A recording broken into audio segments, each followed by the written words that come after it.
All right, guys, I got some giant breaking news here for you. So, President Zelensky and the Ukrainian delegation were in town. They were at the White House in the Oval Office, and there was a press conference in there, and it devolved into J.D. Vance and Donald Trump effectively ambushing and berating and yelling at President Zelensky to his face. So, of course, this is huge, huge news. Let me go ahead and pull up the screen here so we can go through the video together. So here we go. We're going to take it from the top. As we go, perhaps we'll pause and break it down. But I have many updates to give you as well about the fallout here from what happened. Here we go. Yes, conflict. Yes, but after that, he broke this ceasefire.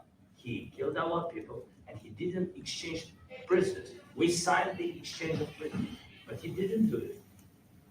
What kind of diplomacy, JD, you are speaking about? What do you mean? I'm talking about. So what Zelensky is talking about here is how in the past it was Vladimir Putin and Russia that violated a ceasefire. So when Trump and J.D. Vance are telling him, hey, we got to do a ceasefire, his rebuttal is, okay, I can agree to a ceasefire, but he's not gonna, right? And he's the one who did the illegal and offensive invasion of my country, of Ukraine. That's what Zelensky said here.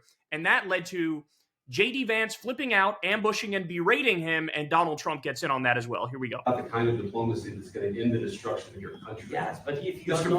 President, with respect, I think it's disrespectful for you to come to the Oval Office and try to litigate this in front of the American media. Right now, you guys are going around and forcing conscripts to the front lines because you have manpower problems. You should be thanking the president for trying to bring it into this conflict. Have you ever been to Ukraine that you say what problems we have?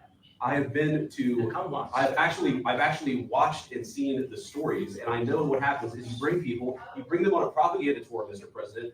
Do you disagree that you've had problems bringing people in your military? And do you think that it's respectful to come to the Oval Office of the United States of America and attack the administration that is trying to prevent the destruction of your country? A lot of questions. That's not from the beginning. Sure. First of all, So it's interesting to just point out right away, when Netanyahu was at the White House recently, Trump did everything except jack him off under the table.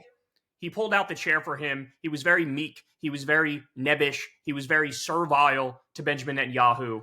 And in this instance, you have somebody whose country was invaded, who's a close ally of the U.S., and they're berating him. So there absolutely is a trend here. When it comes to our enemies, look at the way that Donald Trump talks about them. And then when it comes to our allies, except Israel, look at how he talks about them. So in the case of Netanyahu, he's a genocidal war criminal, and he gets treated like he's king of the world. And here you have the victim of an illegal and aggressive war, and they're chastising him and berating him. in the war, everybody has hope. Even you, but you have nice ocean and don't feel now, but you will feel it in the future. God bless. You don't know that. God bless. You God don't- bless. You will not You have gotta, war. don't tell us what we're going to So what he's saying is like, hey, if Ukraine doesn't prevail in this, you think this doesn't affect you, but it will affect you because Vladimir Putin might not stop, right? He might try to take back all of the post-Soviet states. He might have territorial expansion ideals beyond that, right? And so he's saying, you think this is just about Ukraine. This is not just about Ukraine. This is about Ukraine. This is about Europe. This is about you. feel.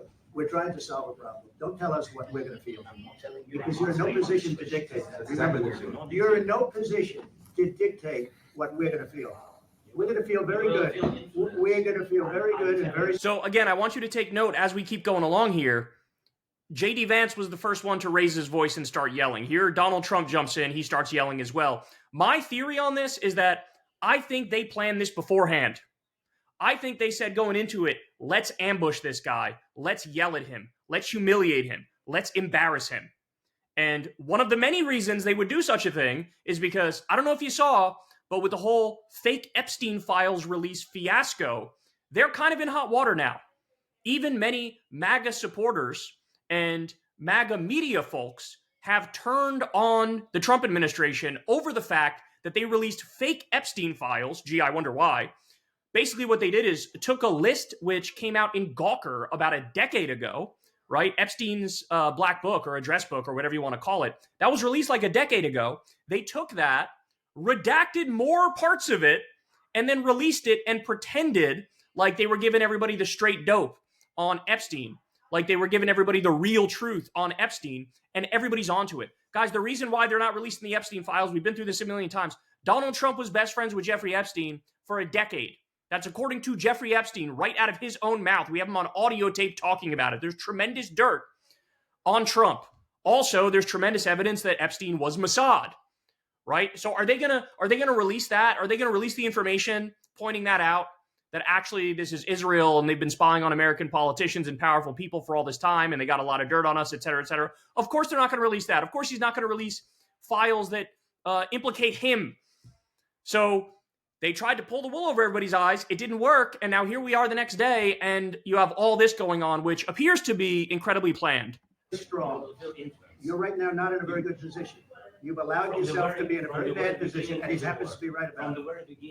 You're not in a good position. You don't have the cards right now. With us, you start having cards. But right now, you don't. Yeah, you're playing cards.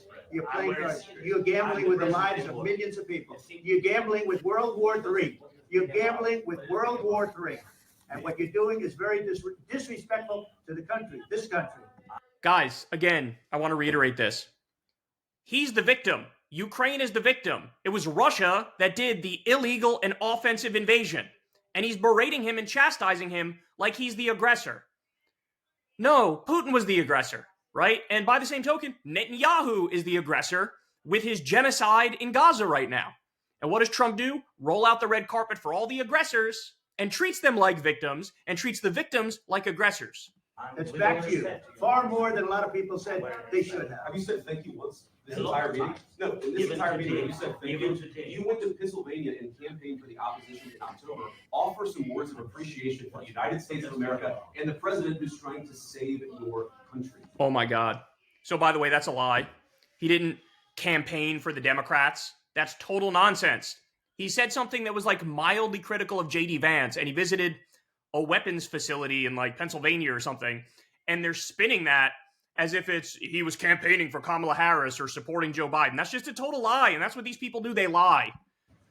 Please, you think that if you will speak very loudly about the word... He's not speaking loudly. He's not speaking loudly. Basically, he's like, bitch, stop yelling. That's what Zelensky just said. And now Trump's like, yelling? Who's yelling? I don't even know what you're talking about. Nobody's yelling. Are you kidding? We all have eyes and ears.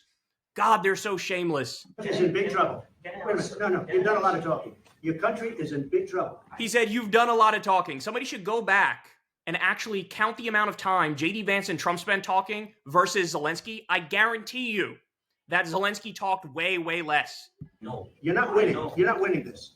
You have a damn good chance of coming out okay because of us. We are saying in our country, staying strong from the very beginning of the war. We've been alone. And we are thankful. I said thanks. You haven't been alone. You haven't been alone. We gave you, through this stupid president, $350 billion. We gave you military equipment. And you men are brave, but they had to use our military. If you didn't have our military equipment, this war would have been over in 2 weeks. Okay? Unbelievable. Okay, guys, that's also a lie. He does the same thing. It's called lie inflation, and Trump does it all the time. That's what we saw with the $50 million to Gaza for condoms. Then it became $50 million in condoms to Hamas. Then it became $100 million to condoms in Hamas that they used to make bombs. This is lie inflation. Trump originally said it was $300 billion in support to Ukraine. Now he makes it $350 billion in support to Ukraine. You know what the real number is? It's about $170 billion, 70 of which literally goes right into the military-industrial complex. It's just flat-out weapons, right? And then a lot of the remaining money is literally a loan and for humanitarian reasons. So he can't help but just lie. That's all he does is lie. I heard it from Putin in 3 days. This is something maybe less. In 2 weeks, of course, yes. It's going to be a very hard thing to do business like this. Just say thank you. I said a lot of times. Except that there are disagreements. And let's. All right, I'm losing it because here's J.D. Vance is chastising him and saying, why don't you say thank you? Just say thank you. What's the matter with you? Say thank you. First of all, he said thank you to America like 100 times. If you just do a cursory search on that, you'll find it very quickly. But second of all, you remember what was in the news like a week or two ago that we covered on this show? The United States sent terms to Ukraine and said, hey, you need to do this or we're not supporting you anymore. What were the terms? You need to give us 50% of all of your natural resources from now until forever, or we're not going to help you anymore. Guys, that is economic colonization. That's what it is. Economic colonization. This is old school 1800 style shit. Hey, give us 50% of everything from now until forever is incredibly ruthless and exploitative. And you've put them in an impossible position because, of course, they don't want to agree to give away 50% of their shit from now until forever, stuff that's just going to help US billionaires.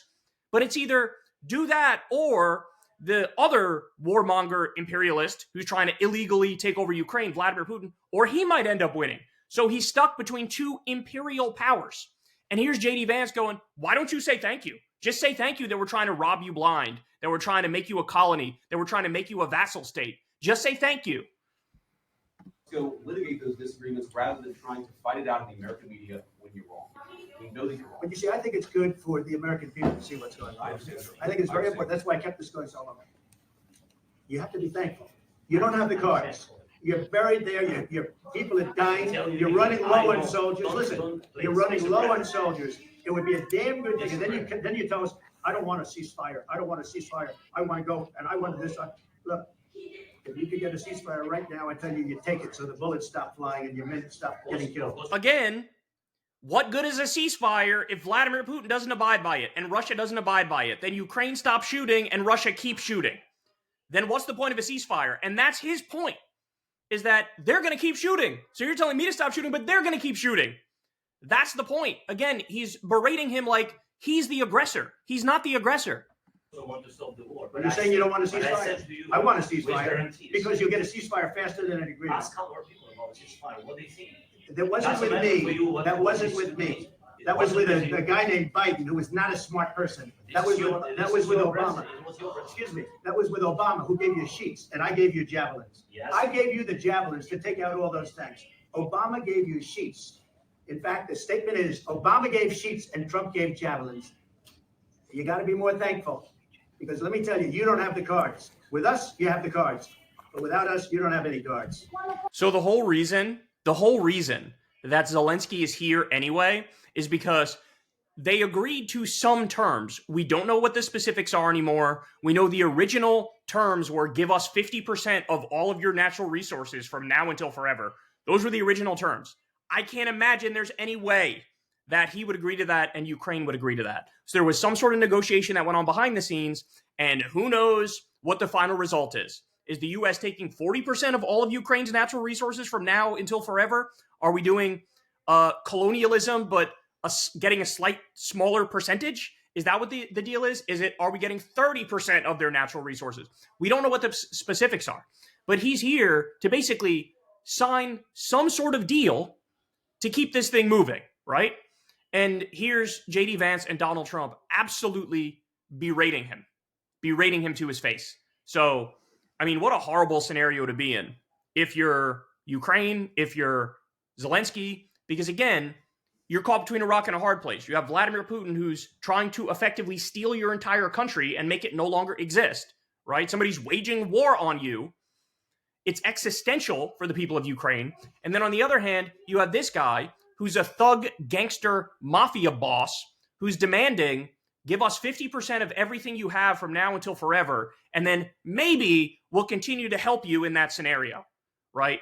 And so I have to give you the updates because after this, it kept going down, y'all. It kept going down. So the State Department ended up terminating a program which helped restore Ukraine's energy grid.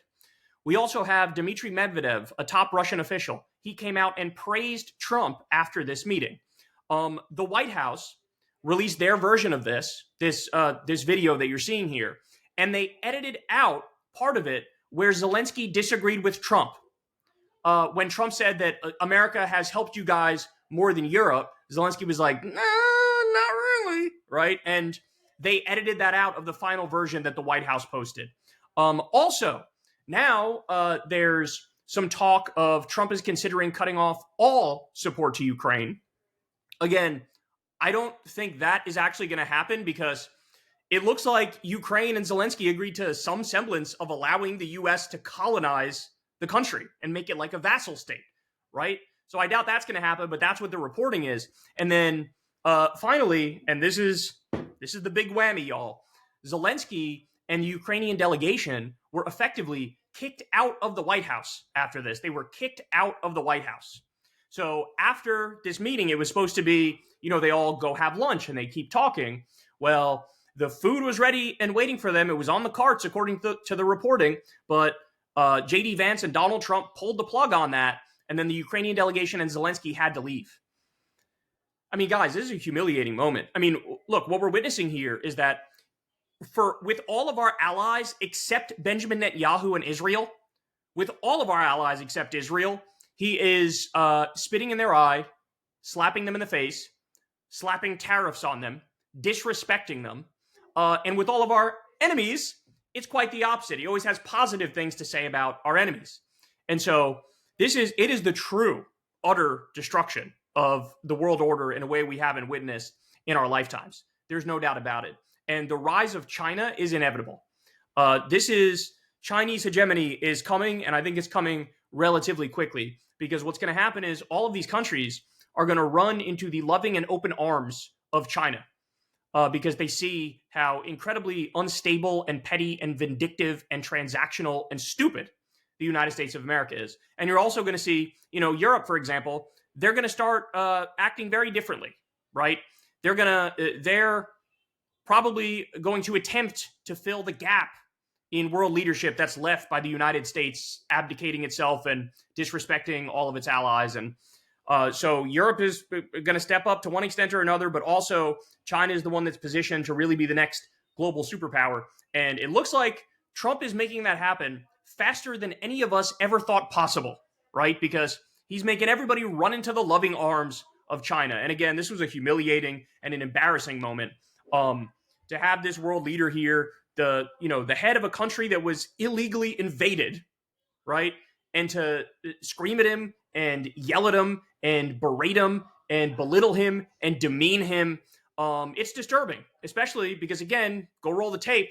When Netanyahu was there, he got everything but a hand job under the table. And maybe he did get a hand job under the table, right? Look at the way he talks to Netanyahu or even to Putin, right? And then compare it to how he talks to Zelensky. And in all seriousness, that says absolutely everything about this dude.